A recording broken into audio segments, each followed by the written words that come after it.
আসসালামু আলাইকুম রহমতুল্লাহি ওবরকাতুহু।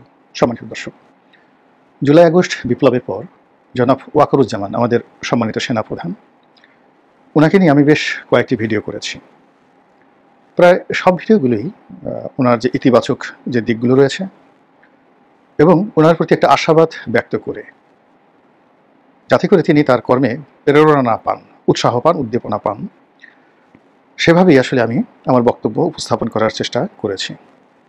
আর আজকের ভিডিওতেও একই অবস্থা। যারা জনাব ওয়াকারুজ্জামানকে পছন্দ করতে চান না, যারা ধ্বংস করতে চান, বা যারা চান যে জনাব ওয়াকারুজ্জামানের উপর একেবারে আল্লাহর গজব পড়ুক, বজ্রপাত পড়ুক, চূর্ণ বিচূর্ণ হয়ে তিনি একেবারে বজ্রপাতে পুড়ে জ্বলে অঙ্গার হয়ে মানে কয়লা হয়ে যান, তারাও এই অভিশাপের পূর্বে যদি সময় থাকে আমার এই ভিডিওটি দেখুন।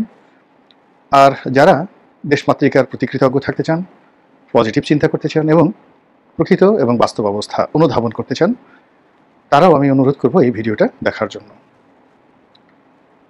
ওয়াকার সম্পর্কে কোনো কিছু বলার আগে প্রথমত আমি আমার নিজের অবস্থান সম্পর্কে বলে দিই।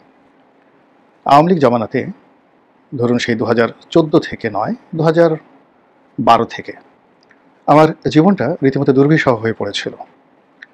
যতদিন সংসদ সদস্য ছিলাম, জেলা সদরে, উপজেলা সদরে, তারপর বিভাগীয় শহর বরিশালে এবং ঢাকার এই মহানগরীতে আওয়ামী লীগের যে সকল মাসেলম্যান ছিলেন, শক্তিধর লোক ছিলেন, আন্ডারওয়ার্ল্ডের ডন ছিলেন এবং যারা গুম, খুন, হত্যা এই কর্মকাণ্ড করতেন, তাদের আতঙ্কে আমি আসলে নির্ঘুম দিন কাটাতাম।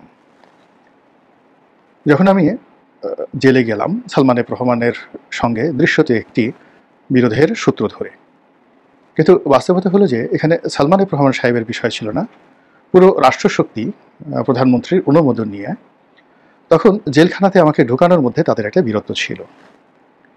এবং সেই জেলখানাতে গিয়ে আমি যাদের সঙ্গে থেকেছি এবং যে 50টি দিন দুর্বিষহ জীবনযাপন করেছি, সেটা নিয়ে আমি পরবর্তীতে জেল থেকে বের হয়ে যখন ধারাবাহিকভাবে লেখা শুরু করলাম, প্রথম দিকে একেবারে সাড়া পড়ে গেল, তছনছ হয়ে যাচ্ছিল অনেক কিছু। জেলের ভিতরকার বাহিরকার অনেক গুরুত্বপূর্ণ খবর জনসম্মুখে চলে আসছিল। ঠিক সেই মুহূর্তে সম্পাদক জনাব নঈম নিজাম তিনি হঠাৎ করে জানালেন যে আসলে সরকারের পক্ষ থেকে একটা চাপ আছে যেন আমার এই লেখাটি ধারাবাহিকভাবে প্রকাশিত না হয়। ফলে এমপির কারাদহন শিরোনামে যে লেখাগুলো লিখেছিলাম ওটার মাত্র 25%, তাও আবার জাস্ট এডিটেড, সেটা বাংলাদেশ প্রতিদিন প্রকাশ করতে পেরেছিল, বাকিটা সরকার প্রকাশ করতে পারেনি। তো ওই যে যন্ত্রণা, ওই যে বেদনা, ওই যে অপমান, এটার কারণেই আমার কাছে মনে হলো যে এই দলের সংসদ সদস্য হওয়ার চাইতে এই দলের সমর্থক হয়ে থাকা, কর্মী হয়ে থাকা নিরাপদ। ফলে 2014 থেকে 18 পর্যন্ত আমি একেবারেই একটা সাধারণ জীবনযাপন করেছি। খুব কম সংখ্যক টেলিভিশন টক শোতে অংশগ্রহণ করেছি। লেখালেখিও একেবারে সীমিত ছিল, শুধু বাংলাদেশ প্রতিদিনে লিখতাম, তাও খুব সতর্ক সহকারে যেন আওয়ামী লীগের ক্রোধের শিকার না হই। কিন্তু আমার মনের মধ্যে একটা ভয় ছিল, আতঙ্ক ছিল। এরপর 2018 সনে আমি যখন বিএনপিতে যোগদান করলাম, সেই নির্বাচনকালীন সময়ে জীবন, মৃত্যু এবং আজরাইল এই জিনিসগুলো আমাকে প্রতিদিন, প্রতি মুহূর্ত যে যন্ত্রণা দিয়েছে, 1918 সনের ডিসেম্বর মাস থেকে একেবারে জানুয়ারি মাসের 5 তারিখ পর্যন্ত, এ দৃশ্য, এ বেদনায় কষ্ট আপনাদের কাউকে বোঝাতে পারবো না। তারপর সেই 2019 সন থেকে একেবারে শেখ হাসিনার দিল্লি যাওয়া পর্যন্ত আমার জীবন, ব্যবসা বাণিজ্য তছনছ হয়ে গিয়েছিল। এবং এখনও পর্যন্ত আমি ঠিক আমার যে স্বাভাবিক জীবন, এটাতে এখনও পর্যন্ত ফিরে আসতে পারিনি।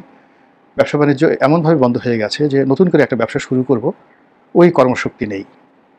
আবার যাকে বলা হয় রাজনীতি করব, যে আতঙ্ক আমার মধ্যে তৈরি হয়েছে আওয়ামী লীগের থেকে বা আওয়ামী লীগের পরে বিএনপিতে গিয়ে আবার মাঠে ময়দানে গিয়ে রাজনীতি করব, সে সাহস, শক্তিটুকু আমার মধ্যে অবশিষ্ট নেই।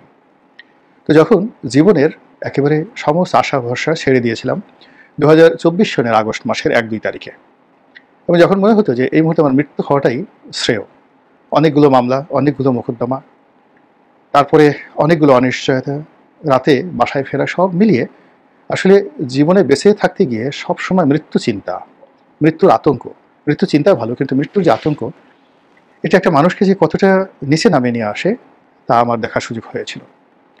ফলে যখন জুলাই আগস্ট বিপ্লব হলো, তখন প্রথমত এই বিপ্লবী যারা, ইচ অ্যান্ড এভরিবডি, তাদের প্রতি আমি কৃতজ্ঞতা অনুভব করলাম এবং এখন পর্যন্ত কৃতজ্ঞ আছি এবং যতদিন জীবিত থাকবো কিয়ামত পর্যন্ত তাদের প্রতি কৃতজ্ঞ থাকব। এক। এখন একই কারণে জেনারেল ওয়াকারুজ্জামানের প্রতিও আমি কৃতজ্ঞ যে ওই সময়টাতে সেনাবাহিনীর ভূমিকা তার নেতৃত্বে তিনি যদি এগিয়ে না আসতেন, তিনি যদি ঝুঁকি নিতেন না নিতেন, অথবা তিনি যদি শেখ হাসিনার পক্ষ অবলম্বন করতেন, ইতিহাস সম্পূর্ণ ভিন্ন হতো। কাজেই যখন তাকে কেউ গালাগাল করেন, তাকে কেউ অপমান করেন এবং তাকে নিয়ে নানা রকম অশ্লীল এবং অশ্রাব্য যাকে বলা হয় বক্তব্য দেন, তখন কেন জানি আমার মনের মধ্যে এক ধরনের বেদনা সৃষ্টি হয়, এক ধরনের সহানুভূতির সৃষ্টি হয় এবং মনে হয় যে এই মানুষটির বিপক্ষে যদি সারা দুনিয়া চলে যায় তবু আমি ঝুঁকি নিয়ে হলো তার পক্ষে কথা বলবো। এটাই হলো আমার ব্যক্তিগত চরিত্র। এই ভদ্রলোকের সঙ্গে আমার কোনো সম্পর্ক নেই, কোনোদিন দেখা হয়নি, কোনোদিন পরিচয় হয়নি, এমনকি উনি সেনাপ্রধান হওয়ার আগে আমি ওনার নামটি পর্যন্ত কখনো শুনিনি। এই হলো বাস্তবতা। এখন হিসাব করে দেখা যাচ্ছে যে উনি 13তম বিএমএ লং কোর্সে যে অংশগ্রহণ করেছিলেন ওটা সেই আমার প্রায় সমসাময়িক সময়, সম্ভবত উনি 1983 সনে অথবা 1984 সনের প্রথম দিকে সেই বিএমএর যে লং কোর্সটা 13তম বিএমএ লং কোর্স ওটাতে তিনি ঢুকেছিলেন। তো সেই দিক থেকে বয়সের বা সমসাময়িকতার কারণে তার প্রতি একটা আপত্ত শ্রদ্ধা, ভালোবাসা এবং নির্ভরতা থেকেই মূলত এই ভিডিওটি করা।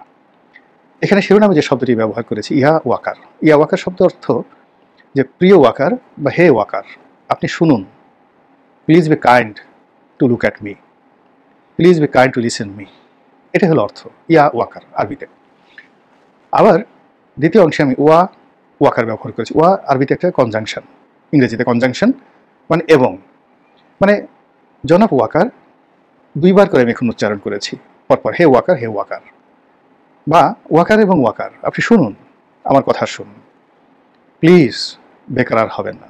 বেকার মানে অস্থির, উদ্বিগ্ন, চিন্তাযুক্ত, হতাশা, এই বিষয়গুলোকে একত্রে করলে যে শব্দটি হয়